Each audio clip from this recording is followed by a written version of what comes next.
Vous avez sans doute déjà utilisé Discord, ou bien vous le connaissez fort probablement, parce que c'est une application de clavardage très répandue, et dans cette application-là, on peut communiquer de plein de manières, que ce soit autant en envoyant des messages, en faisant des appels, mais également en créant des serveurs qui sont parfois publics, et qui permettent justement de communiquer avec d'autres gens. Et ces serveurs-là, il peut y en avoir de différentes catégories, il y a par exemple le mien que vous pouvez rejoindre avec le lien qui est dans la description. Bon, plus sérieusement, il y en a qui sont assez problématiques, et c'est ça que je vais vous parler dans cette vidéo.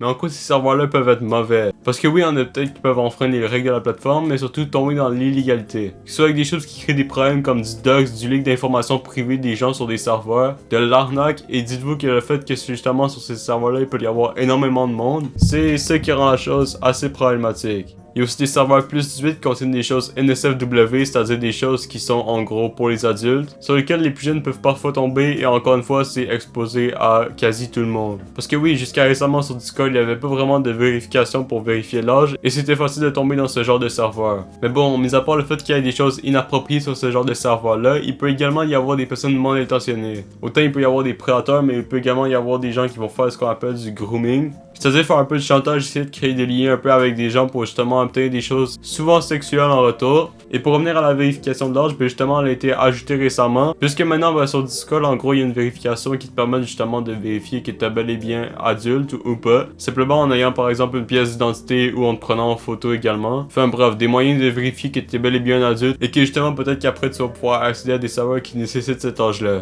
Maintenant la particularité du serveur que je vais vous parler aujourd'hui, c'est que contrairement à ces serveurs-là, il a été beaucoup médiatisé et ça l'a fait beaucoup plus parler en gros que la plupart des serveurs qui sont un peu problématiques qu'on peut trouver aussi. Puisque c'est un serveur qui fait pas mal polémique en juin 2023 et qui connaît plus de 300 000 membres. Donc là ça concerne quand même vraiment beaucoup de personnes et je pense que vous en avez peut-être déjà entendu parler. Aujourd'hui je vais vous parler de l'Internet qui est un serveur qui a duré pendant quand même quelques années avant d'être finalement supprimé définitivement. Mais en premier il faut savoir que ce serveur de base c'était un serveur qui était censé être assez chill. On a une rencontre où on pouvait discuter, il y avait des vocaux, parfois des événements. Et il y a des concours où il y avait par exemple des abonnements qui étaient donnés, entre autres à Nitro sur Discord. Donc là il n'y a rien de vraiment inquiétant, sauf que derrière ça en réalité c'est une autre histoire. Plus qu'on pourra voir que dans ce serveur là il y a eu de l'extorsion, justement du grooming comme je vous parlais tantôt, et des gens en gros qui étaient juste pas là pour les bonnes raisons. Et tout ça a commencé comment? Parce que oui à la base le serveur, ben, c'était juste un serveur comme je vous disais qui était censé être rien de plus normal, un serveur où les gens pouvaient juste discuter. Sauf qu'en gros ça a commencé à prendre de l'ampleur quand il y a une femme nommée Mocha qui a posté justement un thread sur Twitter où elle montre qu'elle a justement reçu des menaces de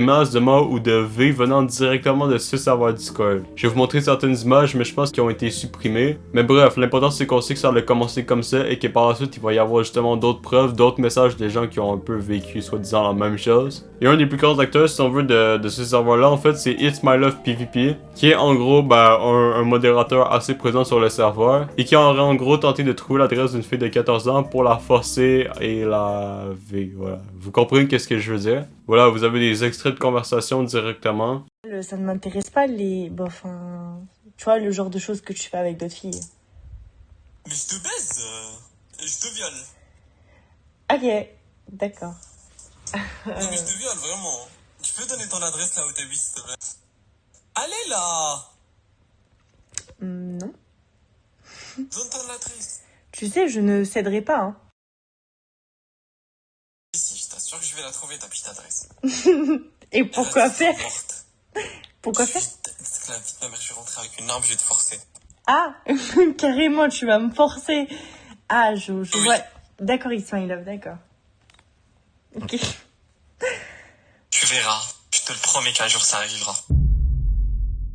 Voilà, c'est déjà assez fou ce qui se passe, et comme tout serveur normal, ben normalement s'il se passe un truc comme ça sur le serveur, ça devrait pas durer, et surtout si le but du serveur c'est que ce soit safe, ben que justement le modérateur en question, il est mort quoi, il est plus dans le serveur. Sauf qu'en réalité, ben c'est pas vraiment ce qui s'est passé avec ce serveur-là, puisqu'en réalité, ben au fur et à mesure, ce serveur-là va carrément gagner cette réputation-là de serveur avec des prédateurs, des gens qui sont là justement pour au final ben un peu piéger certaines personnes en fait tout simplement. Le serveur a été mis en avoir sur les réseaux, il y avait quand même pas mal de concours justement et de giveaways qui étaient faits sur ce serveur-là. Donc justement ça pouvait attirer quand même pas mal de monde, puis en soi le serveur grossissait malgré sa réputation qui était pas encore totalement installée à ce moment-là. Sauf que plus ça va avancer et plus on va se rendre compte que justement il y a des choses bizarres non seulement qui vont se passer, mais en plus il va y avoir, comme je vous ai dit, des choses qui devraient pas avoir lieu sur un serveur comme ça. On a par exemple un gars qui a dit qu'il avait justement participé à un de ces giveaways, qu'il avait gagné et qui quelques jours après avoir reçu son abonnement aurait justement perdu l'abonnement puisqu'apparemment ben il y aurait eu des arnaques dans tout ça. Parmi les giveaways qui ont été donnés, il y en a certains qui auraient été par exemple volés, c'est-à-dire qu'ils auraient volé des cartes pour financer ces dons-là, simplement qu'il y aurait eu des arnaques. Mais c'est pas tout, puisque comme je vous ai dit, il y avait des prédateurs présents dans le serveur qui étaient là pour justement proposer des choses en échange de et plein de trucs sexuels en échange par exemple d'abonnements et de privilèges en gros dans le serveur. Un truc que je trouve assez fou, c'est que même après de nombreux signalements, le serveur est resté quand même en ligne assez longtemps. En fait, c'est qu'il a sauté plusieurs fois, mais à chaque fois, les gens arrivaient à en créer un nouveau ou à revenir en ligne d'une manière ou d'une autre. Souvent en prenant un autre nom, par exemple en faisant plusieurs versions. L'Internet V2, l'Internet V3. Oui, il y a plusieurs termes de ce genre-là qui étaient employés. Et il a fallu qu'énormément de gens en parlent avant que Discord prenne une action, mais surtout avant que ça mène à quelque chose. Parce que oui, comme j'ai dit, là, ça l'a fait énormément polémique. Il y a beaucoup de gens qui se sont mis à en parler. De plus en plus, on avait des preuves qui ressortaient, des choses qui étaient postées, des images, des audios, bref. Des choses qui démontraient pas vraiment du bon sur ce serveur-là. Finalement, après que ça a fait beaucoup de bruit, le serveur a finalement été renommé une dernière fois pour Sayonara, qui signifie au revoir en japonais, un peu comme une manière de marquer la fin avant d'être supprimé définitivement. On est 4000, ok, on est 4000 en vocal. Bon, les gars, si vous allez décider, je vais pas décider à votre place. Je m'en bats les couilles, c'est votre serveur. Je suis... sans vous, je suis rien, sans moi, vous êtes rien, les gars, ok? C'est votre serveur, écoutez bien ce que je vais vous dire. Donc choisissez. On décale sur l'autre serveur, où on profite des derniers moments qui restent sur un terrain. Si ça saute, nique sa mère, bye. Si ça saute pas, on continue, les gars. On fait quoi? On profite ou pas, les gars? Tous dans le chat, les gars. On profite ou pas? On profite. Franchement, les gars, si on décale, ça va être trop chiant. Rank tout le monde, refaire tout, c'est chiant, c'est nul, on va pas profiter. Je vous jure, ça va être trop nul. Ou alors, les gars, on reste soudés pour le peu qui nous reste, les gars, et on fait un truc de fou, et on reste ensemble, les gars. Vous êtes chaud ou pas? On reste les frères, on donne le mieux de nous, et après, si on part en paix. On profite, les frères? Les gars, je veux que tout le monde me le chill, les gars, dans le chat. On profite ou pas? On profite ou pas? On reste ou pas? On s'en bat les couilles. Les gars, on n'a rien à prouver. On a fait les 4000 votes. On était les premiers à niquer le record français. On a fait tellement de belles choses que franchement, les gars, je me dis, nique sa mère, plus rien à perdre. Autant en profiter et nique sa mère. Vous êtes chaud? Voilà, les gars. Ce que j'ai remarqué personnellement, c'est qu'il y a beaucoup de gens dans des commentaires qui affirmaient par exemple avoir déjà fait partie de ce serveur-là. Parfois moins d'avoir peut-être été modérateur ou d'en connaître qui l'ont été. Sauf qu'il y a une bonne partie de ces gens-là qui étaient pas au courant de ce qui se passait vraiment derrière. Et ça, c'est quand même assez fou que ça a été caché pendant quand même pas mal de temps. Parce qu'avec cette image-là de safe place, évidemment on met les gens en confiance et personne ne se doute de rien. Sauf que là, évidemment, tout ce dont je vous ai parlé, c'est des choses qui se passaient souvent en privé. Les menaces se faisaient en privé, c'était souvent lié à directement certaines personnes en particulier.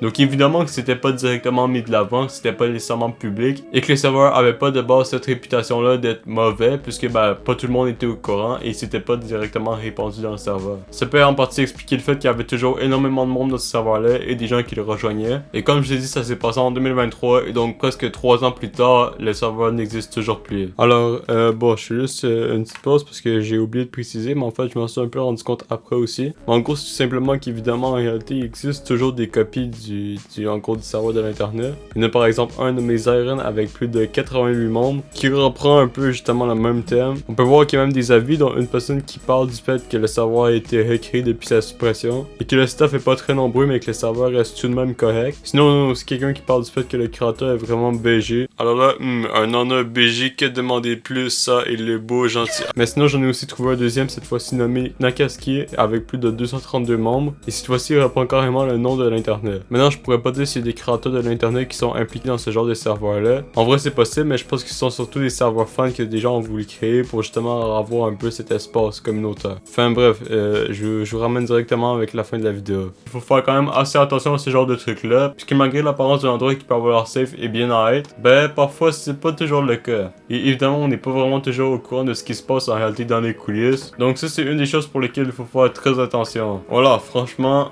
dites-moi ce que vous en pensez. Est-ce que par hasard vous avez déjà été dans ce serveur-là? Je sais pas, peut-être qu'il y aura des gens, si jamais par hasard, qui tombent sur cette vidéo-là et qui ont déjà été dans ce serveur-là. Même peut-être qu'il y a des gens qui ont déjà vécu certaines choses en particulier. Bref, dites-moi là dans les commentaires, je suis curieux de voir si jamais c'est le cas. Sinon, j'espère que vous aurez apprécié cette petite histoire en vrai concernant ce serveur-là. Quand on pense à des serveurs qui sont mauvais comme ça, c'est pas mal un de ceux qui ressort vraiment le plus. Maintenant, c'est loin d'être le seul et ça, maintenant, c'est à vous de voir sur quoi vous tombez. N'hésitez pas comme d'habitude à vous abonner et mettre un petit like si c'est pas fait et si vous appréciez. Si vous voulez, n'hésitez pas à aller voir les autres vidéos. Et franchement, moi, je vous dis à la prochaine.